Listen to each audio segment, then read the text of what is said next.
Salam pemirsa, seorang mantan agen FBI mengeluarkan peringatan keras bahwa jaringan intelijen Iran diduga telah berhasil menyusup ke berbagai kota kecil dan wilayah pedesaan di Amerika Serikat. Para agen Iran ini disebut sengaja menghindari pusat-pusat kota besar dan memilih untuk berbaur di komunitas yang lebih terpencil demi mengurangi kecurigaan dan memudahkan pelaksanaan operasi mereka secara diam-diam. Keberadaan mereka di kawasan pedesaan ini dianggap sebagai ancaman nyata yang bisa sewaktu-waktu meledak menjadi serangan ke wilayah-wilayah yang selama ini dianggap aman. Peringatan ini datang seiring memanasnya ketegangan antara AS dan Iran, terutama setelah serangan udara Amerika Serikat terhadap beberapa fasilitas nuklir Iran pada akhir Juni lalu. Fox News dalam laporannya pada 22 Juni 2025 mengungkap bahwa Departemen Keamanan Dalam Negeri (DHS) AS telah menerbitkan peringatan nasional tentang potensi meningkatnya ancaman terorisme yang didukung oleh Iran. Jika pemerintah Iran mengeluarkan seruan balas dendam atau fatwa resmi, para ekstremis domestik diyakini akan termotivasi melakukan kekerasan di wilayah AS secara independen.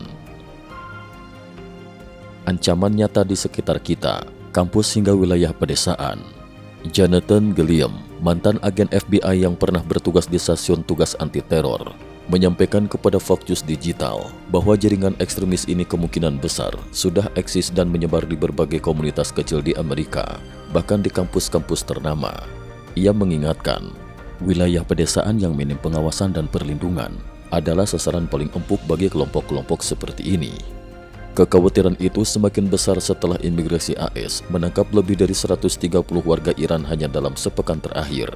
Selain itu, 670 warga negara Iran kini sedang ditahan oleh imigrasi dan bea cukai AS (ICE). Pemerintahan Biden dikritik karena dianggap menerapkan kebijakan perbatasan yang terlalu longgar, sehingga memberi peluang bagi agen asing untuk masuk secara ilegal, kemudian menghilang ke komunitas-komunitas terpencil. DHS menekankan bahwa instruksi langsung dari otoritas Iran bisa mengubah kota-kota kecil di AS yang selama ini damai menjadi ladang konflik dalam waktu semalam saja. Beberapa pejabat federal bahkan meyakini strategi yang sama juga digunakan oleh intelijen Tiongkok melalui program imigrasi ilegal. Tiongkok borong lahan pertanian dekat pangkalan militer AS. Salah satu isu paling panas yang kini menjadi perhatian Gedung Putih adalah maraknya pembelian lahan pertanian AS oleh pihak asing, khususnya Tiongkok, Partai Komunis Tiongkok (PKT). Data pemerintah menyebutkan, Tiongkok telah membeli lahan pertanian Amerika dalam jumlah besar, bahkan beberapa di antaranya berlokasi sangat dekat dengan pangkalan militer AS. Hal ini memicu kekhawatiran adanya potensi spionase dan ancaman terhadap rantai pasok pangan nasional.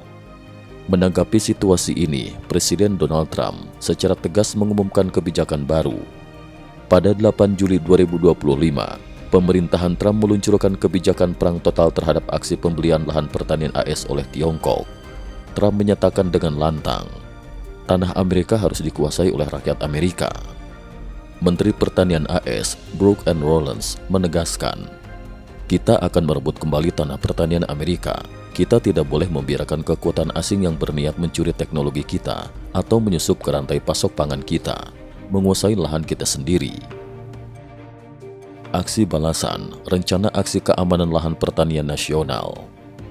Gedung Putih bersama Departemen Keuangan, Pertahanan, Keamanan Dalam Negeri, Kementerian Kehakiman, serta para gubernur negara bagian telah meluncurkan rencana aksi keamanan lahan pertanian nasional yang terdiri dari 7 langkah strategis. Inti dari rencana ini adalah larangan mutlak atas pembelian lahan pertanian oleh Tiongkok dan negara-negara yang dianggap sebagai musuh AS, penggunaan seluruh wewenang federal, termasuk hak istimewa presiden, untuk mengambil kembali tanah yang telah dibeli asing, peningkatan pengawasan dan transparansi terhadap setiap transaksi pembelian lahan oleh pihak asing.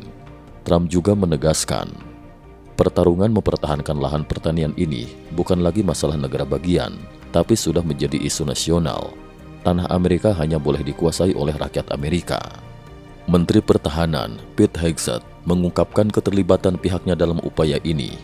Kami ingin tahu dengan jelas mengapa pihak asing tertarik membeli lahan persis di samping pangkalan militer kita, ujarnya. Senator Tommy Tuberville dari Alabama menambahkan keprihatinannya. China sudah menguasai begitu banyak tanah kita.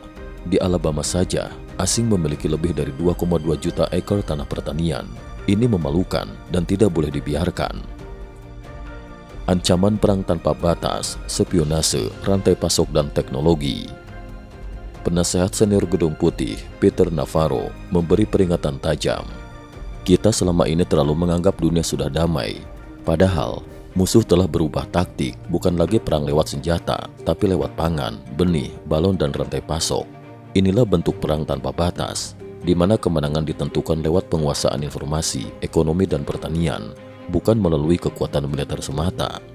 Bahkan, ada dugaan PKT telah mengubah lahan pertanian yang mereka kuasai menjadi gudang senjata penuh perangkat spionase, serta potensi menyembunyikan pasukan asing.